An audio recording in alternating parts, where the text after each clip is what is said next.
pessoal, sejam bem-vindos aí, investidores, criptoinvestidores. Esse é o Cripto ao Cubo, podcast que a gente vai falar sobre Bitcoin, altcoins e o mercado cripto em geral.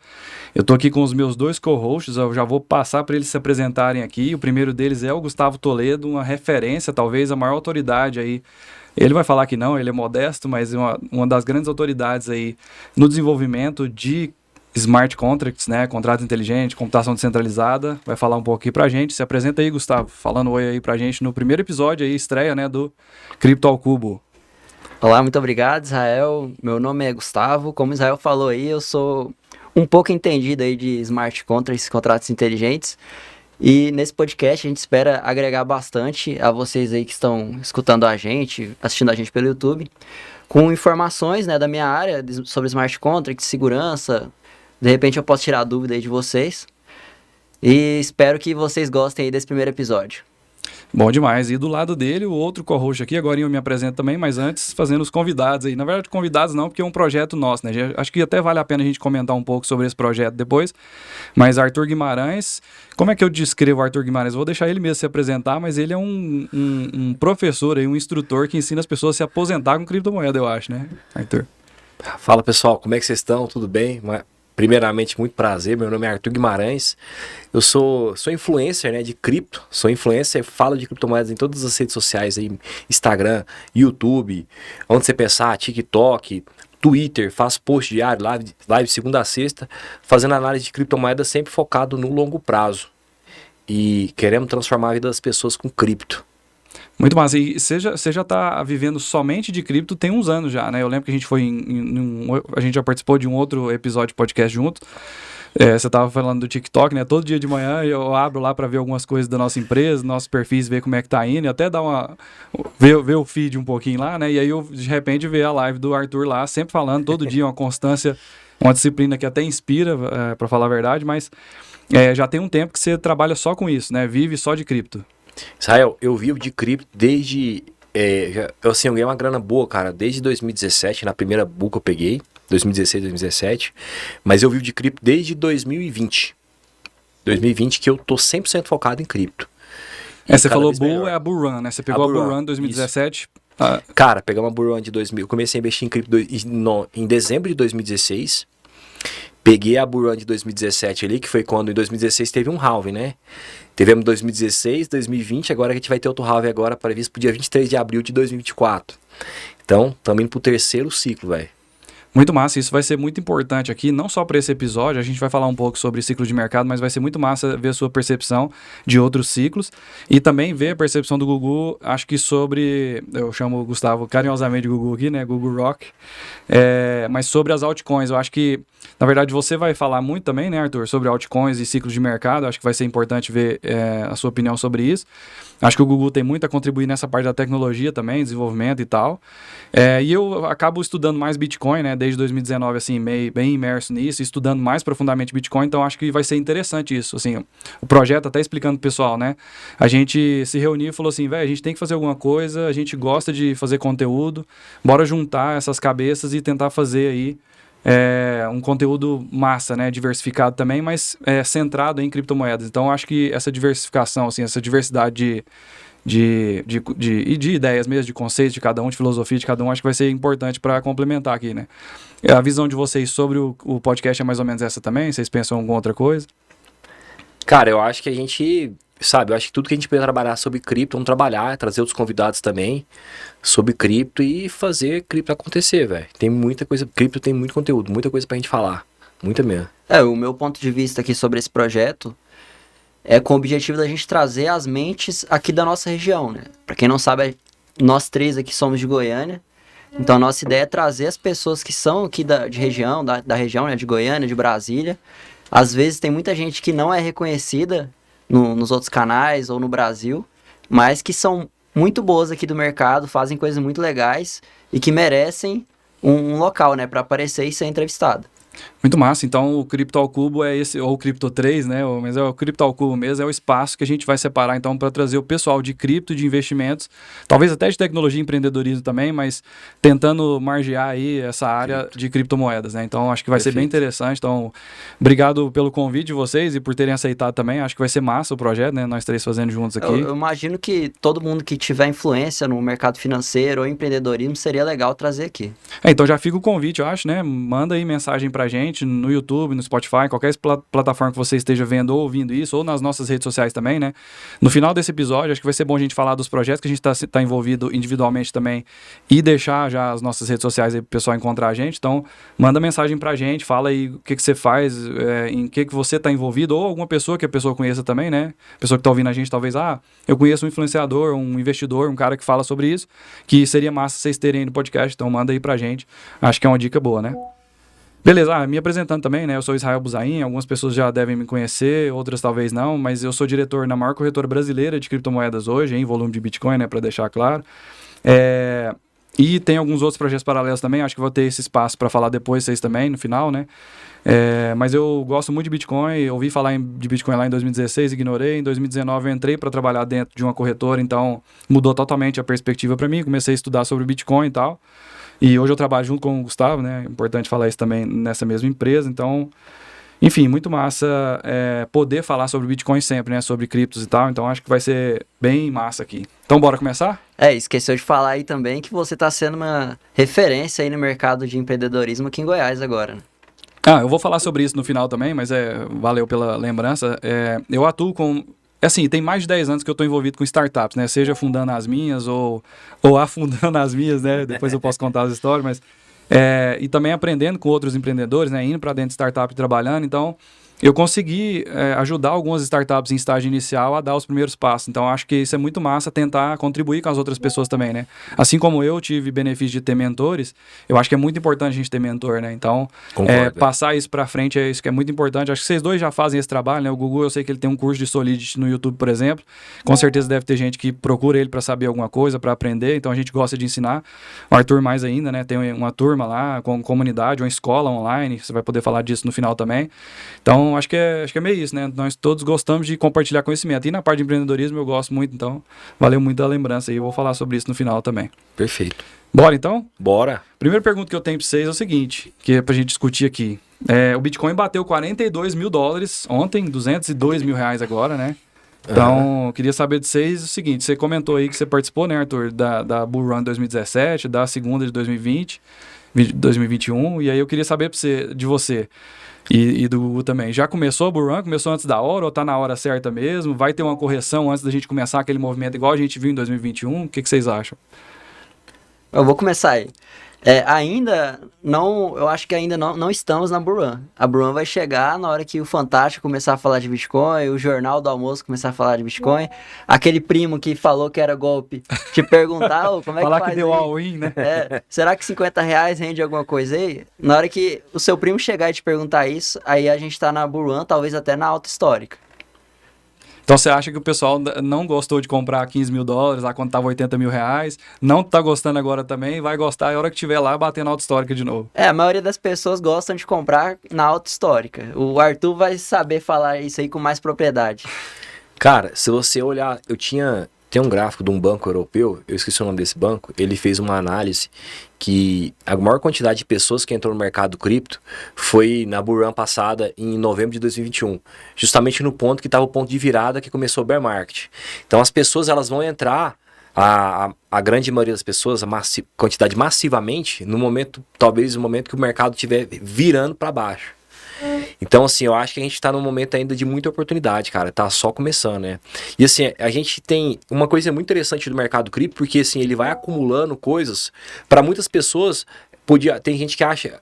hoje eu não uso tanto essa conversa, mas antes tinha assim, hoje não tem como comprar Bitcoin mais, Bitcoin tá caro. Eu tinha que ter comprado há 5 anos atrás, 10 anos atrás. Só que a gente tá vivendo um momento, cara, no mercado cripto, pro Bitcoin, que a gente nunca viveu. ETFs, em 2017, quando eu comecei a investir, se falava em ETFs já. Só que naquela época eram só várias tentativas. Agora a gente tá muito próximo de ter o primeiro ETF, spot, negociado nos Estados Unidos, né? O ETF de futuro já tem, né? E quando eu falo de ETF nos Estados Unidos, porque outros países já são aprovados, né? Então, assim, a gente está muito próximo, nós temos as maiores entidades do mundo aí envolvidas com isso, tem coisa boa, tem coisa ruim, mas, assim, o mercado, geralmente o mercado ele acelera muito no pós-halving, sei lá, pelo menos uns 6 meses depois que ele começa a ganhar realmente muita força. Então, eu acho que se acontecer dia 23 de abril, que está o previsto, lá para meio do ano que vem para frente deve acelerar muito. Mas eu acho que a gente tá no aquecimento e já tá bem bom, velho. Tá um pré-aquecimento aí, um aquecimento tá bem legal já. Uma coisa muito interessante sobre os ETFs foi que quando surgiu a notícia, que saiu a notícia, né, e viralizou, o pessoal comentou assim, ó, isso aqui foi só a amostra do que vai acontecer quando for de verdade, né? Porque um rumor já gerou isso, né? E aí tem a brincadeira de que normalmente o ativo sobe no boato e cai no fato e tal, mas a gente viu uma amostra do que pode ser esse ETF. E até explicando, acho que é importante explicar para todo mundo, né? O ETF de futuros, ele é um ativo de certa forma sintético, assim, né? Ele é igual você falou, ele é uma aposta em futuros, em contratos futuros. Ele não tem a compra do Bitcoin. Se você fosse comparar com o ouro, não seria um ETF desse, seria de derivativo, ele seria totalmente sintético e não de ouro físico, né? Então, comparando com o Bitcoin, não tem como você comprar o Bitcoin físico, mas o que está faltando agora é justamente o que a gente acha que está na iminência de surgir, é o ETF Spot, igual você falou, né? O ETF Spot impacta diretamente na liquidez, né? Enquanto que o futuro, talvez não. Exatamente, o futuro ele meio que responde à liquidez e aos movimentos de preço de mercado e tem preços definidos para strike e tudo mais, né? E assim, o ETF de Mas futuro... o Spot não, né? O Spot ele influencia mesmo, a compra e a venda desses fundos influencia no preço, né? Isso. Não, e assim, qualquer ativo de futuro, de derivativo, ele é muito menos acessível do que os ativos convencionais, porque são muito mais complexos. Derivativo é muito complexo para você operar, pra você ter, não é uma coisa acessível a qualquer pessoa. Agora um ETF de Bitcoin ele é muito acessível. Qualquer pessoa pode chegar numa corretora americana, lá na Fidelity, que seria o equivalente a XP aqui no Brasil, e comprar. Não, quero comprar um ETF de Bitcoin. Então fica muito fácil, muito acessível. Mas eu vou te falar, o próprio ETF de futuros que já existe, ele já facilita esse processo, porque para que serve um ETF? É justamente para você... O que você pode fazer se você é uma gestora de investimentos que tem permissão para criar um fundo negociado em bolsa, que é justamente o ETF, né? Exchange Traded Fund, né? O que você pode fazer? Você fala assim, ó, eu vou fazer os derivativos aqui e vou deixar esse instrumento para ser negociado em bolsa por qualquer pessoa. Então, eu e você, que somos pessoas leigas, por exemplo, em derivativos, a gente pode ir lá e comprar esse ETF e apostar que o gestor daquele fundo vai fazer um bom trabalho. Então, já é um caminho mais avançado do que isso. Mas o que o Spot faz é justamente o que o Gugu falou, né? Ele traz os investidores institucionais, ele abre uma porta de regulação jurídica mais tranquila para o pessoal vir e entrar. Então, um dinheiro gigantesco aí que está no mercado pode entrar um percentual para o Bitcoin, o que pode impactar no preço. E também tem essa parte de ele influenciar diretamente na liquidez, né? Porque o gestor está mexendo ali com compra e venda de ativos reais nas corretoras, por exemplo, né? Então é muito massa. E a expectativa de vocês, assim, pelo que vocês leram até hoje, já vai sair mesmo esse ETF ou não? Porque, só para dar um contexto, né? Muita gente está falando que vai sair ETF e tudo mais, mas vocês viram que 2 semanas atrás eles quase prenderam o CZ lá da Binance e deram uma multa bilionária, talvez uma das maiores multas da história da CVM lá deles, né? Da SEC. Então vocês veem que isso impacta de alguma forma? Ou vocês acham que vai rolar esse ETF mesmo? E qual que seria o impacto desse ETF saindo? Cara, eu acredito que, assim, eu acho que vai sair. Acho que vai sair, já tá assim, a SEC, a SEC não tem onde espaço mais para ela negar, né? Não tem mais motivo. E assim, agora tem players muito grandes, né? BlackRock, Vanguard, as maiores entidades do mundo aí tá nesse jogo. Então, eu acho que a probabilidade de sair é muito grande, velho. Esse tem um poder de influência muito grande, né? Sim, cara, e tem uma influência... E assim, a SEC já não tem motivo mais pra negar, porque já tá há muitos anos, né, velho? Não tá, chegou a hora de aceitar, já chegou. Talvez o atual líder da SEC, que é o Gary Gensler, ele é um cara que é muito, muito crítico em relação a cripto, né? Mas eu vi até a Cathie Wood, que é aquela criadora de um dos maiores fundos do mercado tradicional hoje de tecnologia, né? A RK Invest, ela falando que o time da SEC é muito bom, a galera gosta muito de cripto. Mas é assim, ela falou indiretamente, né? Tem alguém ali que tá impedindo por enquanto, que é o líder, que é o Gary Gensler, mas a SEC em si, a galera tá muito afim de fazer acontecer isso. Olha que doido esse comentário, porque ele aponta um pouco sobre centralização. Tanto que é problemático você ter uma entidade centralizada com uma pessoa com muito poder, né? Então, aponta muito para esse negócio de por que o Bitcoin é importante, por que as criptomoedas descentralizadas, finanças descentralizadas são importantes, né? Com certeza. Cara, e assim, eu acho que essa questão de descentralização, ela é tão... Eu acho que a gente tá vivendo um momento no Brasil que tá assim, cara, tá muito ruim, né? Principalmente essa questão da tributação em cima de cripto. Então, assim, a gente vê realmente que botar isso na mão do governo é um negócio que faz a gente penar, velho.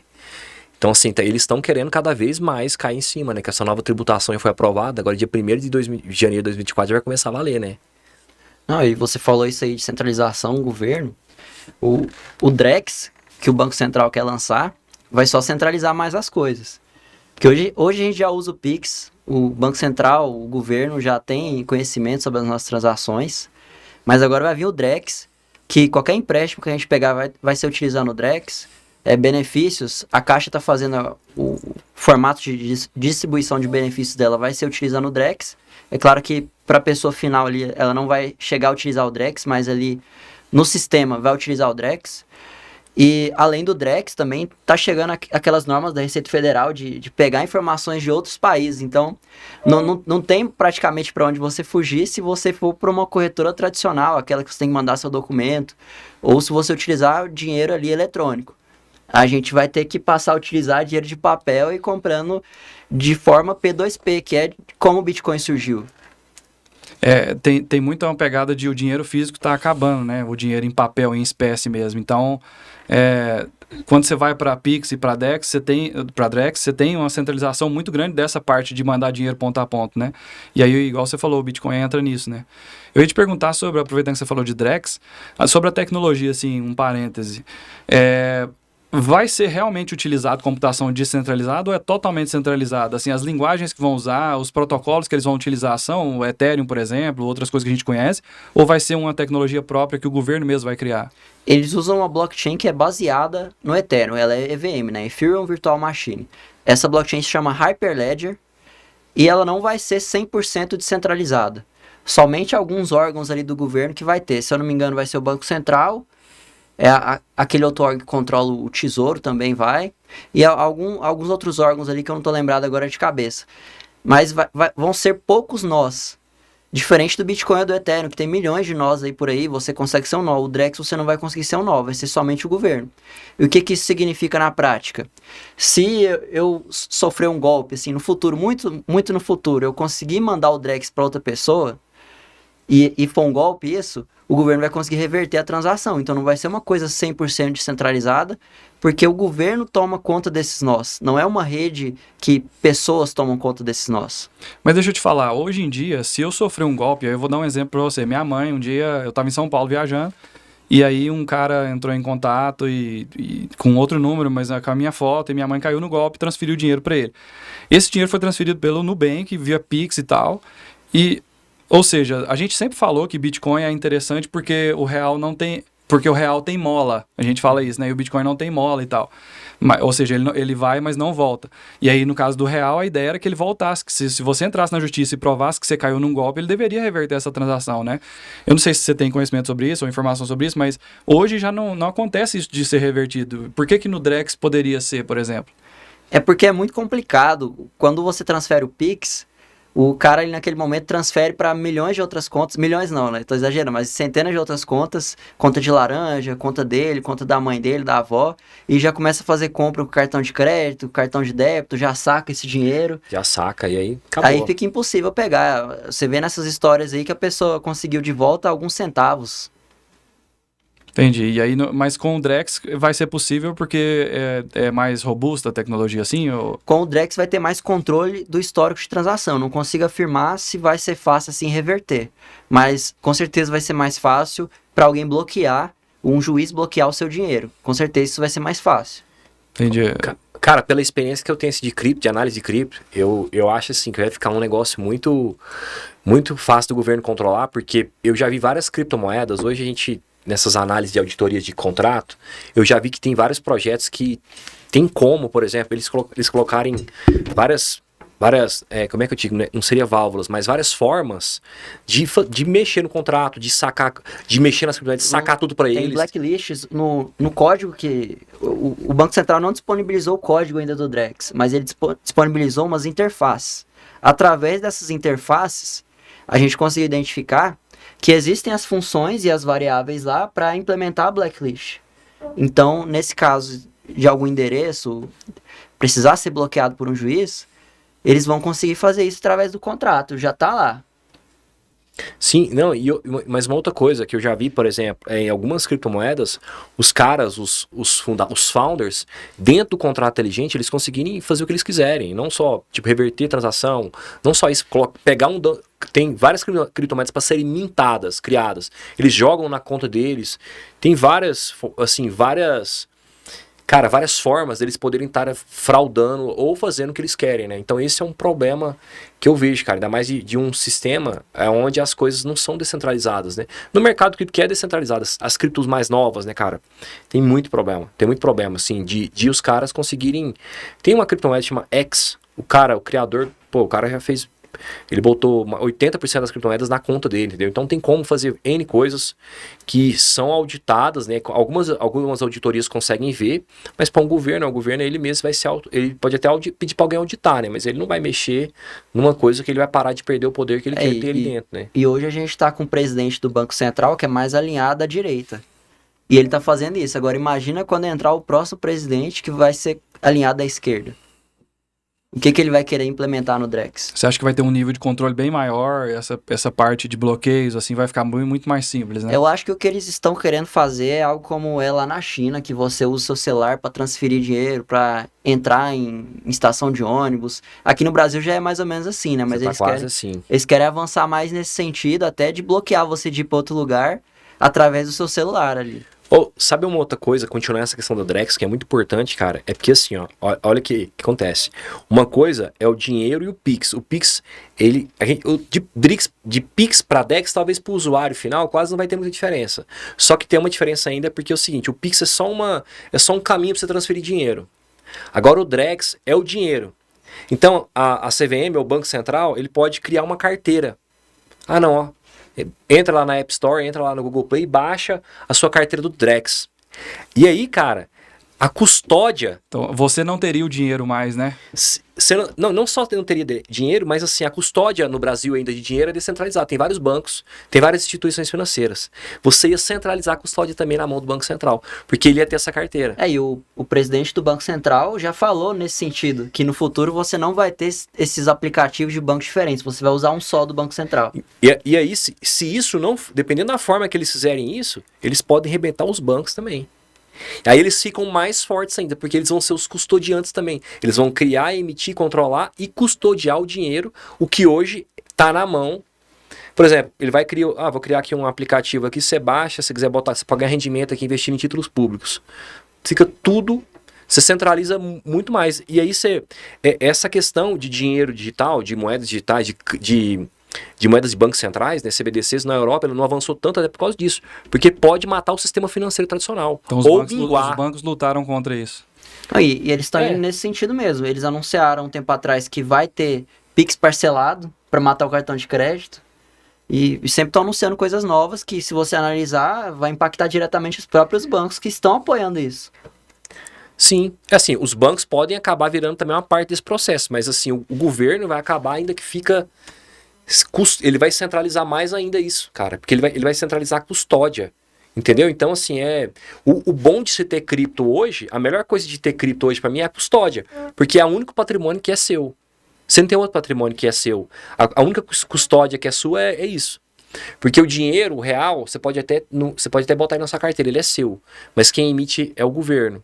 Agora, cripto não. Mesmo cripto, desde Bitcoin até criptomoedas ruins, mas é uma coisa que não tem que tem uma certa descentralização, tem um certo nível de liberdade ali. Agora não, o governo vai fazer tudo. Ele vai fazer uma caixinha e a gente vai viver tudo aquilo ali dentro. E eu concordo com você sobre o negócio do Bitcoin, sobre propriedade privada, porque, velho, nos meus estudos aí dos últimos anos, velho, quando eu fui estressando e aprofundando em cada um dos ativos que o pessoal fala que é reserva de valor e que podem ser propriedade privada, quando você vai para imóveis, quando você vai para ouro, velho, todos eles têm algum problema por ser um ativo físico que pode ser confiscado no final das contas, sabe? E o Bitcoin, aí por isso que eu defino o Bitcoin como a única propriedade privada de verdade, na verdade, saca? Não é uma das ou uma das poucas, é tipo a única mesmo. Não tem outro ativo que se compara com o Bitcoin nesse quesito, assim, que você possa transferir ele sem andar com ele para qualquer lugar, sem fronteiras, e que não tenha um dispositivo físico, uma matéria física que a pessoa possa tomar de você, entendeu? Então, ele é o único ativo, o Bitcoin é o único ativo que permite você fazer isso. E aí, até entrando, existem outras criptos também, Israel. Existem, mas a gente já viu, por causa do nível de centralização, apesar de ser descentralizado, o Ethereum ainda tem um certo nível de centralização, blacklists e outras coisas que vocês já falaram. Talvez o Google pode até explicar melhor, mas eu lembro de ver notícias de que uns endereços específicos foram bloqueados pela Infura, ou, enfim, na rede Ethereum é possível você fazer isso. Isso é por causa do nível de centralização mesmo, né? Até voltando um pouco no assunto e ligando a esse assunto novo, uma coisa que eu fiquei preocupado essa semana que eu vi é que o Bitcoin Talk proibiu, você deve ter visto isso aí, né, Arthur? Proibiu postagens sobre mixers. E mixers é uma função primordial no Bitcoin para deixar o seu Bitcoin mais privado, né? Que para quem não sabe, o mixer embaralha ali o seu Bitcoin com o Bitcoin de outras pessoas. E assim vai ficar muito difícil de alguém conseguir rastrear a origem daquele Bitcoin, qual corretora ou que ele para onde ele foi negociado. depois, né? Se você estiver olhando do outro lado. E aí, os governos, né, principalmente o governo dos Estados Unidos, também tá rolando aí que você não deve, se você tem uma DEX ou algum protocolo DeFi, você não deve deixar os americanos utilizarem, senão a SEC vai atrás de você. E aí, juntando com essa centralização aí que você falou do Ethereum, as blacklists, o que aconteceu lá no Ethereum foi um caso de um mixer também, eu esqueci o nome agora do mixer. Você tá lembrado, Arthur, qual que é o nome? É o... Cara, eu tô com ele aqui. Tornado Cash. Ele foi sancionado pela SEC, não foi? Foi. E aí, as empresas dos Estados Unidos que possuem uma DEX ou algum serviço DeFi, que aí, por exemplo, entra a Uniswap, a Via dos Estados Unidos também? Cara, eu não sei se eles têm a sede lá, mas eu sei que eles têm alguma coisa. A Uniswap tem um escritório em Nova York. Mas Uniswap Labs. O ponto é que o governo obrigou as empresas que têm escritórios lá a bloquearem no front-end as carteiras que já negociaram com esses protocolos. E aí, se você, por acaso, receber um USDT, por exemplo, de uma carteira dessa, na hora que você vai tentar conectar sua carteira lá, o site não deixa. Mas, cara, a questão de blacklist pro Bitcoin já pegou também. De corretora centralizada, eles já pegaram um monte. Porque eu posso jogar numa corretora, eu flago os endereços, e aí eles conseguem. E hoje... Cara, não, beleza, só que é o seguinte, você jogou numa corretora e aí a corretora tem a blacklist dela, mas aquela carteira é controlada pela corretora, né? Se você for para um endereço, se você tiver Bitcoin num endereço que tá fora de uma corretora, por exemplo, que você tem as chaves e você pode movimentar, é tão descentralizada a parte, especialmente dos mineradores, hoje em dia tem pools e tal, eu até acho que eu concordo que poderia entrar na discussão se é possível ou não. Mas, eventualmente, ia ter um minerador que ia incluir sua transação e ia confirmar ela, sabe? O nível de descentralização do Bitcoin é grande a esse ponto. Então, eu concordo com você que se tiver no exchange, por isso que a gente sempre fala sobre custodiar o Bitcoin com você mesmo, por causa disso, né? Se tiver numa corretora, eu concordo com você, mas se tiver numa wallet própria que você controla, não tem como, porque é questão de incentivo, né? As máquinas dos mineradores estão prontas para fazer assim, ó. Se tiver um incentivo suficiente, eu vou confirmar essa transação independente de qualquer regra, entendeu? Especialmente, eu concordo também, por exemplo, existem blacklists que até as pools de mineração podem receber isso e falar, beleza, eu não vou confirmar essa transação. Mas se você colocar no mixer, por exemplo, e já transformou, já fica difícil do software do minerador identificar. Então, eu acho que no Bitcoin tem ônus e bônus desse problema, entre aspas, da descentralização, mas que, igual eu falei, é um ônus e um bônus, né? É um problema, mas também é uma solução para muita gente, né? O fato de você não ficar sujeito ao controle estatal nesse ponto, assim, de ter transações bloqueadas, por exemplo. Se o dinheiro é seu, se você controla as chaves, o dinheiro é seu. E se o dinheiro é seu, no Bitcoin você pode mandar ele a hora que você quiser. Cara, a questão de blacklist em DeFi é muito... Porque tem DeFi demais, velho. Não tem como você botar em tudo. Você pode botar na Uniswap, mas hoje DEX tem demais exchange descentralizadas. E assim, o foda pro Bitcoin é porque o Bitcoin tem menos acesso a DEX, porque como não roda contrato inteligente no Bitcoin, pelo menos nativamente, então é mais difícil você conseguir rodar ele em DEX. O Ethereum tem muito, cara, o Ethereum é mais difícil, porque assim, você pode criar uma blacklist para Uniswap, mas eu tenho milhares de DEX. Então não tem como, porque DEX ela é descentralizada, ela não tem... Para corretora, ela assim, é mais fácil para o governo impor, né? Tanto que, cara, nos Estados Unidos está muito restrito. Tava conversando com um americano agora, dando uma mentoria, e ele, cara, ele fazer uma transação na Binance lá tá muito difícil, cara. Um monte de restrição aparece. Nos Estados Unidos está muito pior que o Brasil, a situação de restrições, né? Tanto que, assim, tá expulsando muito, já tá expulsando muitos negócios no mercado cripto, né? Para países friendly, né? Principalmente acho que hoje talvez uma das melhores opções seria Dubai, El Salvador. El Salvador tá legal, mas ainda não é um país tão robusto, né, velho? Mas eu concordo com você, assim, os países que estão apostando no Bitcoin de certa forma, ou pelo menos deixando a liberdade econômica florescer, claramente, velho. Você olha Dubai, você vê o que tá acontecendo. Zero impostos, velho. Então, De esse tipo de coisa, quando você abre um pouquinho de liberdade, velho, o mercado leva o dinheiro para lá, né? Então, os países que estão apostando nisso, mesmo os países que nem estão envolvidos em cripto, mas que abrem um pouco mais de liberalismo econômico, já recebem esse benefício de investimento entrando, né? E o El Salvador, velho, vai ser um caso de sucesso muito massa, interessante, assim, de ver, especialmente depois dessa próxima bull run, ver o tanto de dinheiro que eles já estão recebendo lá de investidores, né? Com aquela parada lá da Bitcoin City, né, e tal, e enfim, eu acho que vai ser muito interessante ver a performance dessa aposta que eles fizeram lá, e os países que abriram liberdade econômica já vão se beneficiar, e os que envolverem com o Bitcoin eu acho também vão ter muitos benefícios disso. Cara, aqui no Brasil, só dessas restrições já que esse atual governo fez, questões fiscais, já tem uma galera migrando pro Uruguai, isso aí expulsa muita gente, velho. Ontem eu vi uma notícia que esse imposto novo que surgiu agora sobre, não sei se é investimento fora, offshore e tudo mais, né? Que pega cripto já tem gente saindo, o dinheiro foge do país, sim, né? cara, isso aí expulsa. E hoje você tem país hoje com muito mais... Portugal é zerado, pra cripto, né? Portugal é zerado, Dubai... El Salvador, cara, Dubai é super fácil de montar empresa, velho. Você monta empresa online, é um papelzinho. Qualquer paraíso fiscal, praticamente, com $2.000, você tem uma empresa aberta. Então, e aí, olha que louco, a política de restrição econômica, né, ao contrário de liberdade, você acaba fazendo o dinheiro fugir, né, que é o contrário do que você quer, do que você precisa fazer. A ideia aí do populismo é taxar as grandes riquezas. Mas que grande riqueza é essa que com $2.000 você já abre uma empresa fora e ninguém mais consegue te taxar? E cripto, vão taxar agora 15% a partir de 6 mil, cara. Como assim? E ainda mais cripto, cara, investe R$1.000, R$2.000, valorizou ali cripto 3, 4 vezes é facinho. O cara já vai pagar imposto. A legislação que foi aprovada de cripto, cara, tipo, você vai ter que declarar mensal. Eu não sei como é que... Eu acho que a Receita, porque assim, o Congresso aprova, depois a Receita ajusta porque senão não tem como nem... Porque, por exemplo, eles estão querendo... Do jeito que foi aprovado, eles estão querendo que você paga mensalmente, cara. Vamos supor, mês aqui se valorizou 3 vezes, ganhei, paguei. Outro mês caiu por 50%. Aí como é que fica a situação? Porque você pode abonar ainda, mas se o mercado não voltar a subir, ou se você vender... Com as offshore foi mais ou menos isso aí. Antes a taxação era só quando você trazia o lucro pra cá. Agora a taxação vai ser anual. Então, alguém que tem uma offshore lá, pra que ela vai deixar a residência fiscal dela no Brasil? De cripto, estão querendo cobrar sem ser na venda, cara. Só de você ter. Eles querem cobrar em cima da volatilidade. Valorizou tanto, Bitcoin dobrou, paga. Caiu.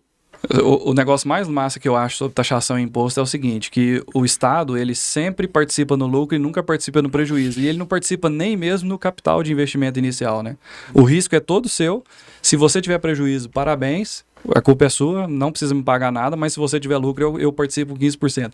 É o melhor esquema de sociedade que eu já vi na vida. Até sobre esse assunto aí de taxação, não sei se vocês viram a notícia lá do Japão, o herdeiro teria que pagar 110% de imposto sobre o Bitcoin que parece que o pai dele tinha. Aí o que ele preferiu? Não, vou abdicar desse Bitcoin então, porque eu não quero ter que pagar 10% e não receber nada. Mas aí como que ele fez para abdicar do Bitcoin? Ele perdeu a chave privada na pescaria? Tava na corretora. Esse daí que é o problema. Até isso que eu ia falar agora. Não vale mais a pena aqui no Brasil você declarar ou até mesmo comprar numa corretora que você tem que declarar. Porque imagina só se acontece essa mesma coisa que aconteceu no Japão.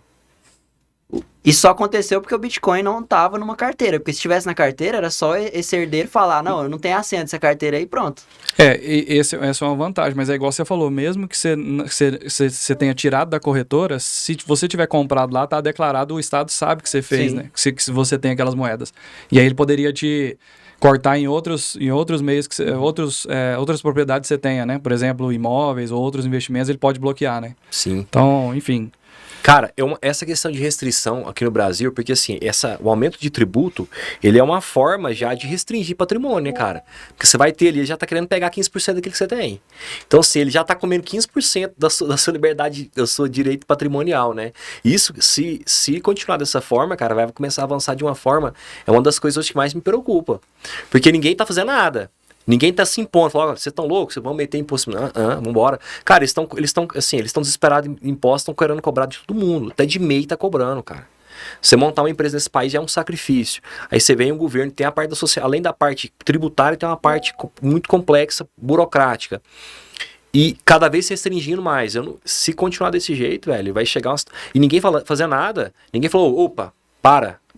Não aprova isso agora, não. O difícil é assim, como é que você fala, para de me roubar, sendo que você não controla os tanques de guerra? É o outro lado que controla os tanques de guerra, né? Então... a forma de protesto seria um protesto silencioso de você mudar sua residência fiscal para o Uruguai, que é o mais próximo aqui da gente. E também tem a parte da adoção, né? A adoção do Bitcoin em si ou de outras criptos também. Se você tira o dinheiro das mãos do Estado, né? Você tem uma possibilidade de parar de financiar justamente esse comportamento, né? Agressivo e cara, de tomar a propriedade dos outros. Né? A opinião que eu tenho, assim, até uma vontade que eu tenho, Israel, Gustavo, Google, é que assim, cara, eu acho que no futuro a gente tem que começar ou criar uma empresa ou uma entidade para começar a questionar. Tem que ser tipo um reclame aqui contra o governo. Não, vocês estão criando imposto por quê? E esse imposto vai servir para quê? Para onde vai esse dinheiro? Para que vai? Tem que começar a questionar. Senão, o cara fica fazendo coisa bizarra e a gente só se restringindo, calado, a empresa quebrando, a gente ficando desempregado, pagando custos. Igual, por exemplo, hoje no mercado tem mais investidores de cripto no Brasil do que na Bolsa de Valores, CPF, né? Cara, você vai pegar 5 milhões de brasileiros, você acha que quem tá em mercado cripto é rico? A grande maioria é rico? É uma minoria da minoria, cara. A grande maioria das pessoas que entram no mercado cripto hoje, o cara tá tentando construir algum patrimôniozinho. Ele tá tentando botar ali R$1.000, R$2.000, ver se multiplica. Ou separar uma parte para ir se protegendo, né? Ou tentar, fazer de uma forma convexa, aumentar o patrimônio. É uma sobrevivência. Ele tá ali no jogo da sobrevivência. Ele tá tentando pegar algum R$1.000, R$2.000, ver se vira 6.000, 10.000, ver se acerta uma cripto aí maluca. Entendeu? Então, assim, a gente tá no jogo da sobrevivência. E aí os caras, a galera que tá começando, já estão querendo comer antes da gente evoluir, não tá deixando o cara nem um cara pequeno crescer, né? Enche de burocracia, porque se você comprou, você já tem que declarar. Se tiver mais de 5 mil, tem que colocar no imposto de renda. Aí vendeu, teve algum lucro, já tem que fazer uma DARF. Pra quem nunca fez isso, imagina como que é a cabeça da pessoa. Eu acho que esse assunto é muito importante, a gente precisa fazer, a gente já tem mais 3 episódios programados de fazer. Acho que é importante a gente trazer um só sobre essa parte, assim, de taxação, comportamento do Estado mesmo, como se proteger, ou até esse debate que o Arthur levantou aqui, né, de como é que a gente contesta isso, como é que a gente começa a falar não, né, chega e tudo mais. Acho que vai ser importante a gente falar isso. Mas você mencionou um negócio, Arthur, sobre a cripto explosiva. Então a minha pergunta para vocês agora é o seguinte, além do Bitcoin, que a gente já falou aqui de descentralização, é importante ter na carteira do criptoinvestidor, quais são as duas, eu vou dar espaço para vocês falarem de 2 moedas que vocês acham que todo mundo precisa ter na carteira, pelo menos para segurar até 2025, que provavelmente é onde vai estar o estouro, assim, o hype máximo da Bull Run próxima, né? O que vocês acham aí? Cara... Só duas. Eu faço análise todo dia, tem muita cripto, né? O que eu acho? Vai depender... Isso aí, depende muito da que a pessoa... Como é que ela tá o nível de criptomoeda, de cripto para ela, como é que ela entende de cripto. Porque, assim, se o cara já tem uma noção... O que eu acho hoje pra você investir em cripto? Você tem que, primeira parte da carteira, primeiro investimento em cripto, você vai ser Bitcoin. Você tem que ter uma parte boa em Bitcoin. Você tem que ter uma parte um pouco menor, mas grande também em Ethereum. Que são os 2 ativos que estão no mercado consolidado há mais tempo, né? Principalmente o Bitcoin. E outro, o Bitcoin tá valorizando mais que o Ethereum, né, cara? E aí, velho, eu acho o seguinte, vai depender do que a pessoa quer, né? Porque assim, e ela tem que saber se alocar também, porque cripto é muito arriscado, velho. Eu já vi muita cripto quebrando, eu já vi muita cripto saindo, que tava na moda, depois ninguém ouve falar mais. Então, cresceu e nunca voltou pro preço que tava. Mais, eu lembro, quando eu entrei no mercado em 2017, tinha tal de Dash. Todo mundo só falava em Dash, não sei o que. Cara, hoje ninguém fala nisso mais. IOTA, que era de IoT. Tinha Railblocks, Nano, Railblocks. A Railblocks tem um conhecido meu que ficou rico, a Railblocks. Hoje ninguém fala mais, ninguém... Na Bull Run de 2021 já tem várias que a gente não vai falar. A Terra Luna quebrou, zerou. Então, assim, tem um risco. Então você falou Ethereum. Cara, eu acho o seguinte, você tem que... Tem que ter Bitcoin, né? Tem que ter Bitcoin na carteira, você tem que ter Bitcoin, as partes maiores da sua carteira tem que ser Bitcoin e Ethereum. E aí você vai colocando outros ativos de uma forma bem diversificada. Porque cripto é muito arriscado, velho. Cripto pode quebrar. Cripto mais top aí pode quebrar. Mas pensando nas que tem hoje disponível no mercado, qual que é a terceira, então? Bitcoin e Ethereum, qual que você fala assim, ó, você não pode deixar de ter, porque você vai ficar de fora de uma alta grande. Eu acho que tá boa agora, assim, uma cripto mais conhecida, a Solana. Solana tá bem legal, tá crescendo muito. A Solana é uma rede também, tipo Ethereum, tipo concorrente? É uma blockchain tipo Ethereum, concorrente, uma blockchain focada na questão de velocidade. Deu muito problema na Bull Run passada, travou, teve mais de 8 travamentos. Ela é centralizada do ponto de vista da validação. Os caras literalmente tiraram ela da tomada, desligaram a rede várias vezes. E aí eles refizeram ela, eles modificaram e melhoraram? Conseguiram melhorar. Tem uma proposta, se eu não me engano, acho que são 200 ou 400 mil dólares para quem conseguir travar a rede de novo agora. É porque a rede ela travou muito por causa de bot. A rede era tudo junto lá, tudo que rolava de contrato inteligente, de débito tava lá dentro, tanto NFTs, jogos, tudo rolava lá dentro.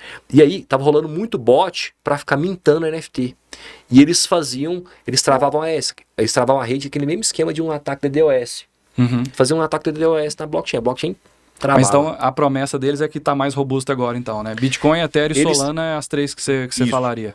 Esse problema que você citou da Solana é o mesmo que levou o fim da Nano, da Roblox.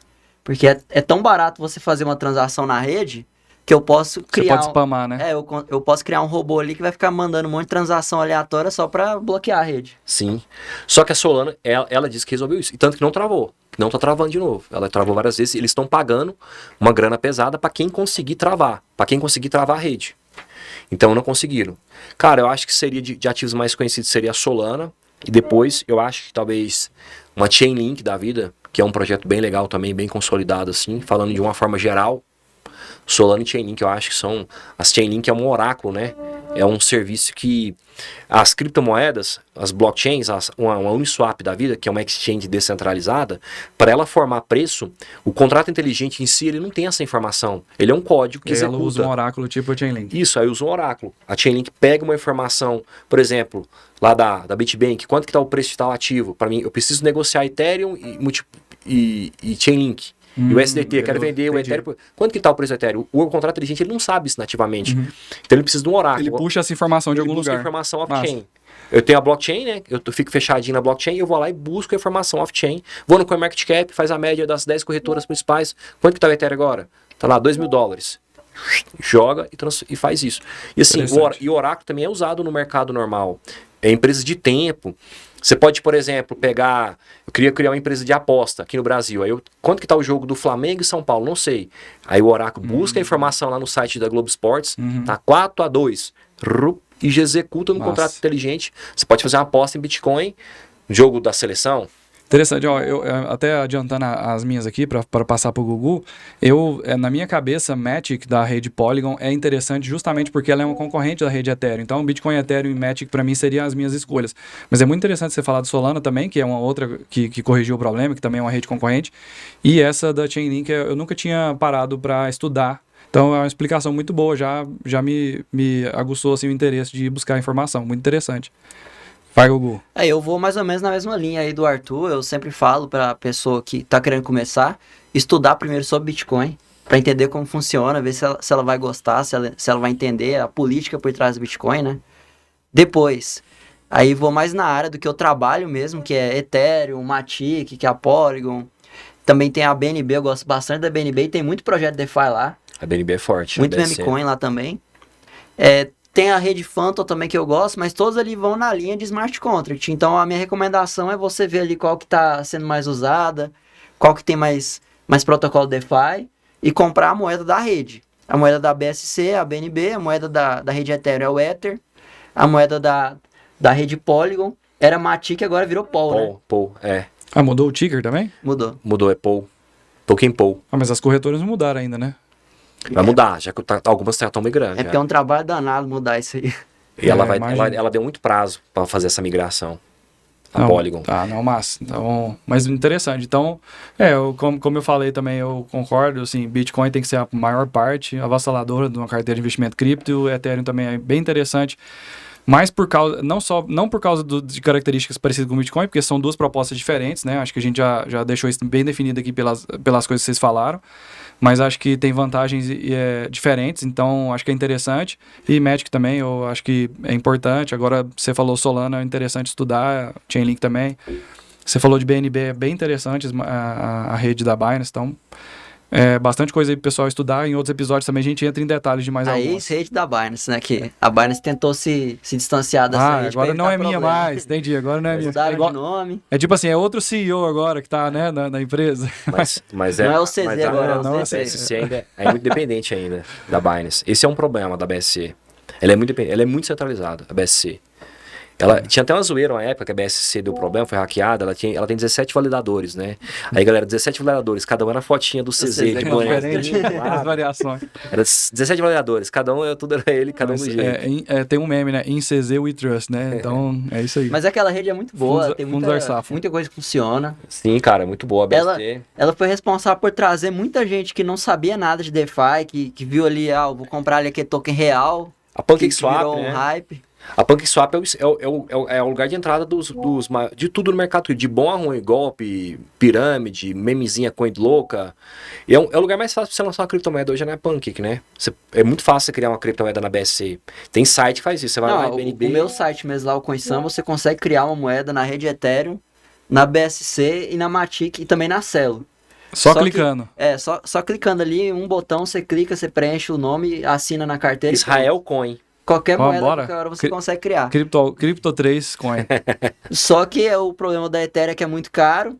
A Matic não é tão famosa assim. Se eu lançar uma meme coin lá, não vai ser tão famosa. Aí eu vou pra onde? Vou pra BST. Uhum. Que a rede é barata e as taxas são baixas e tem um conhecimento. A BSC Massa. realmente é muito... O que acontece é que, assim, a Binance é a maior entidade do mercado cripto. Então, ela investiu pesado em tecnologia, em pesquisa e ela jogou isso pra fora, né? Com certeza ela tá pensando, se a Binance um dia for abaixo, eu vou criar todo um ecossistema descentralizado. Tudo que é descentralizado é mais difícil de derrubar. Como é que você derruba? Como é que você derruba a Uniswap? Você pode tentar derrubar lá, alguém vai lá e faz um fork dela e pronto. Você mesmo, você pode ir lá baixar o front-end da Uniswap. Se você tiver uma carteira que já usou o Mixer antes e tá bloqueada no front-end oficial, você vai lá no código, apaga a parte do código que tá te bloqueando, executa no seu próprio computador e você mesmo negocia lá, pronto. Conectou em algum nó, pronto. Então fica aí a dica do Google para fazer uma Uniswap forcada. Não, deixa eu avançar aqui, porque a gente tá quase terminando e eu preciso perguntar para vocês sobre os projetos de vocês. Mas antes disso, eu queria saber, talvez até emendando já, eu queria saber de vocês o seguinte, a opinião de vocês sobre o mercado cripto. Então, assim, se o Bitcoin realmente é uma quebra de paradigma, as criptos em geral são, vai mudar tudo mesmo. A gente falou agora, tanto que é difícil, né, Drex e tal, aqui no Brasil já é difícil, imagina a SEC com o maior exército do mundo, em cima de todo mundo, colocando pressão e tal. Então, será que vai sair mesmo? Vai ter uma mudança de paradigma? Ou vai ser só mais uma classe de ativos para os fundos americanos colocar lá e continuar ganhando dinheiro? Então essa que seria a pergunta final, assim, para depois a gente entrar no encerramento. O que vocês acham? O meu TDAH atacou aqui, eu perdi o início da pergunta. Então, se o Bitcoin vai ser realmente uma mudança de paradigma, assim Ele já mesmo, é. ou se é só mais uma classe de ativos, as criptomoedas são só mais uma classe de ativos? Ele já é hoje em dia, eu acho que você quando visitou El Salvador lá, você deve saber isso na pele melhor do que a gente, mas nós três que estamos aqui, só estamos aqui hoje por causa do Bitcoin. O Arthur começou lá em 2017, né? 2016. Eu comecei a estudar ali, lá no hype de 2017, foi quando eu tava estudando sobre investimento, eu vi e eu tô aqui hoje, né? Então o Bitcoin mudou minha vida, mudou a vida do Arthur e Pra mim mudou a também, sua vida. Então eu acho que já é uma revolução. Já tem todo um mercado sendo criado e uma indústria inteira criada por causa dele, né? Realmente. E você, Arthur, também concorda com isso? Ou você acha que é só mais uma classe de ativos? Cara, eu acho que é a primeira vez que a gente viu na história da humanidade a gente conseguir ter alguma coisa que consegue ter uma resiliência no tempo e ter uma resiliência para, de uma certa forma, um governo ou qualquer outra entidade autoritária conseguir mexer. Então, assim, foi a primeira vez que Porque o dinheiro é o que dá ordem no mundo, né, cara? Então foi a primeira vez que a gente teve uma coisa de valor que realmente estava na mão das pessoas e não era controlado não era controlado por uma autoridade central. E aí tem várias coisas. Por exemplo, cripto, para o Bitcoin ser descentralizado da forma que ele é hoje, precisa de uma certa evolução, de um nível de evolução, de tempo. E o Ethereum, ele é de certo, em alguns sentidos ele é bastante descentralizado, velho. Por exemplo, na quantidade de validadores, o Ethereum tem mais de 700 mil validadores. Então ele é muito descentralizado. Ele tem ainda a entidade, o nome do Vitalik Buterin na frente dele ainda, que dá um certo nível de descentralização, que até porque o Vitalik Buterin é um cara muito fodido, muito forte, muito inteligente, né? Você vê que a grande maioria das tecnologias no mercado cripto ele criou, cara. DeFi, ele que criou essa idade, a Uniswap, ele que deu a ideia da Uniswap, de conseguir negociar com um contrato inteligente. Porque assim, a concepção de Uniswap é uma concepção muito inovadora. Antes eu tinha uma corretora negociando book de oferta, agora eu criei um negócio que não precisa de book. Eu negocio com um contrato inteligente. Eu não preciso ter liquidez. Eu posso ter liquidez minimamente baixa, mesmo assim eu consigo comprar um ativo sem depender de uma entidade centralizada. Então, assim, tudo que é descentralizado, cara, ele tem uma resiliência muito forte e ele consegue durar no tempo, mesmo que ele esteja ruim. Se for uma empresa, se fosse uma entidade centralizada, até o governo, se tiver ruim financeiramente, cara, ele não vai conseguir... O governo não fecha as portas, não quebra, mas ele fica arrochado, né? Como uma situação na Venezuela. Empresa fecha a porta. Agora, cripto não. Cripto ela pode estar morta ali, mas ela tá ali ainda. Alguém, na hora que voltar a ter volume, ela sobe de novo. Então, assim, é a primeira vez na história que a gente vai ter alguma coisa que vai ter uma resiliência no tempo.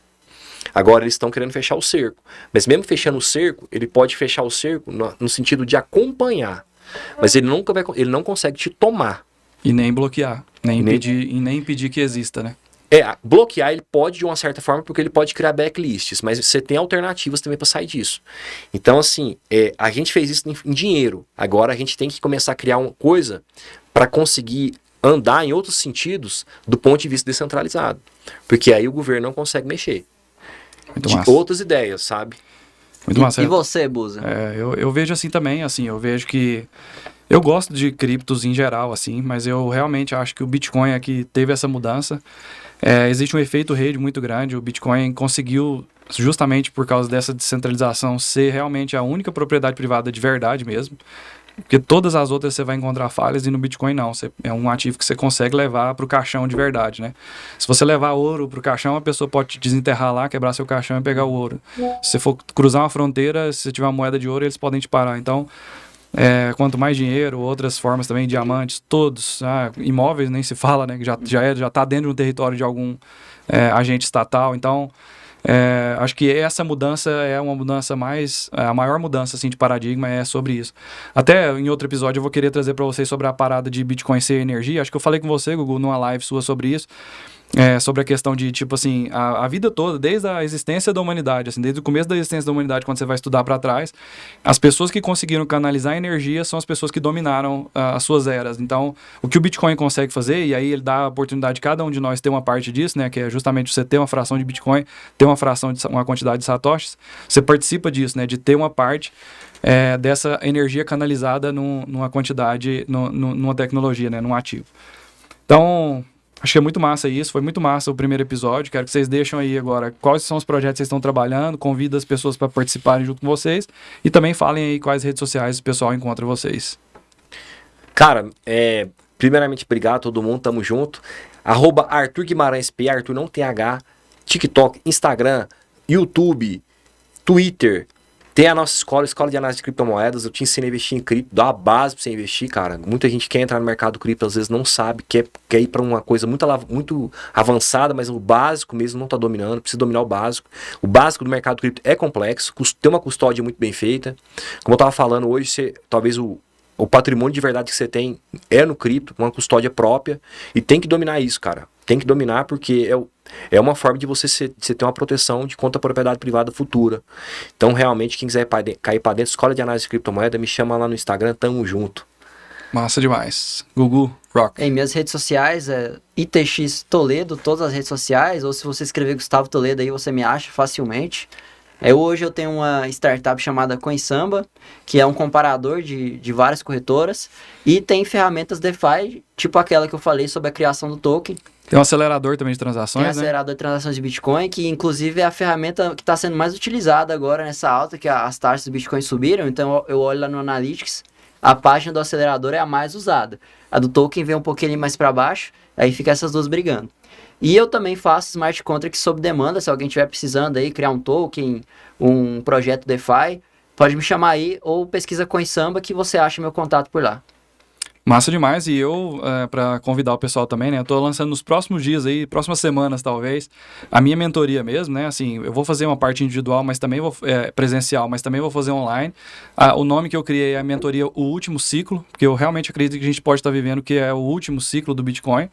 Então, é isso que eu quero ensinar as pessoas sobre a base fundamental ali de conteúdo mesmo sobre o Bitcoin, também mostrar as criptos e tal, e como é que a pessoa se prepara para viver essa próxima bull run e talvez esse último ciclo, né? Então, é bem nessa linha. Eu tenho um site também chamado obitcoin.com.br, acho que vocês nem sabem disso, mas eu vou anunciar mais nos próximos dias também, estou montando ainda. Mas a ideia é só criar conteúdo mesmo sobre, mais focado, mais especializado em Bitcoin, então estou conversando com algumas pessoas do mercado que são mais Bitcoiners, assim, até os maximalistas. Então, e com certeza o convite está aberto para vocês escreverem artigos lá. É meio como um site de notícias, site de conteúdo, ou um blog, assim, alguma coisa assim. Mas para vocês escreverem conteúdo de Bitcoin lá, já está feito o convite aí. E quem quiser me encontrar no @Buzain, né? Eu tenho uma camiseta aqui para divulgar o Instagram.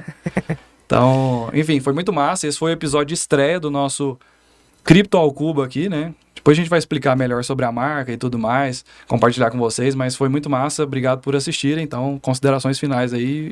Nem parece que a marca foi criada faltando uns 10 minutos para começar o episódio. Exatamente, a gente tava na dúvida, né, Arthur, de assim como que é que a gente vai chamar isso, né? A gente até cogitou chamar os criptomoedas, os altcoins, mas aí... O TDAH só funciona ali com pressão, né? É bom demais, a adrenalina. É assim que funciona, cara. Realmente faltava 20 minutos, a gente falou assim, bora esse nome? Bora. Uma ideia meio conjunta, né? Cada um deu um pedacinho e aí cada um deu 1/3 do nome aqui e virou Cripto ao Cubo. Então, espero que vocês tenham gostado. Então, deixa aí, né? Dicas de quem as pessoas querem ver aqui no podcast. Sigam nós três nas redes sociais aí e acompanhem nossos conteúdos. Tamo Beleza? junto. Tamo Até junto. mais.